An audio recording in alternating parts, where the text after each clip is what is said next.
Okay, so but what I do is I put the plastic piece together. I line my sub up. I've already got my feet on there.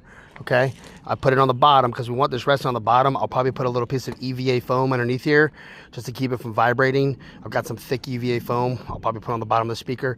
So the weight of it kind of rests on the ski, and we just needed to keep it from flopping around. So we're gonna mark these holes here. We're gonna drill 2 holes, and we're gonna put a backing plate on the back with a piece of wood. We'll paint it black, we'll put some nuts and bolts, and then we'll be done. Should be pretty simple. Okay, so I cut 2 pieces like this, and what we're gonna do is we're gonna mount them to this piece right here. And what I like to do is I drill the hole from where I marked my speaker earlier, and then what I do is I line it up on the back. You kind of want it on the edge, and you want this kind of sitting on the bottom.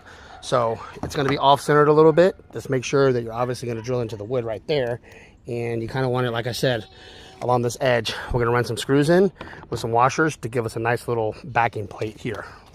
Okay, so when you're done, you should have these 2 pieces of wood that are back here like this. I'm gonna trim off these screws right here. If you wanna use shorter screws that actually fit, I would do that, but I have tons of screws, so I just use these. I'm gonna cut them off. I'm gonna spray paint that black, and then what we're gonna use is we're gonna use these thread certs on the front side. We're gonna drill a hole. We're gonna use these and put them in with the studs. That way I can have a stud that pokes out, and I don't have to worry about, it'll stay flush, and it'll hold it in the place that we need it to hold it into. Okay, this is where it gets a little more complicated. I cut a hole with a router, but I have a hole cutting bit. I use it all the time because we do a lot of speaker boxes. But you could cut this with a jigsaw. You just want to be able to add a little bit of sound to the inside of the hole. So if you want to cut a square out, that'll work too. This is all going to be covered up on the front side by the speaker. We just were able to cut a nice hole. Okay, so what we're going to do now is we're going to use what they call T-nuts or wing nuts, whatever you want to call them, T-nuts. So what I do is I just kind of push it in here. You can just give it a little tap. You just want it to kind of start. Once you start putting it through with your bolt, it's going to automatically grab.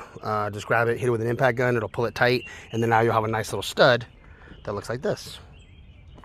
Very nice. Okay, so I'm going to add 1 more screw here. By the way, I just got to go get it. So you want it to be kind of like, 2 up top, 2 at the bottom, and I've got my little wing nut in here, my spud nut, and it goes into my piece of wood on the back.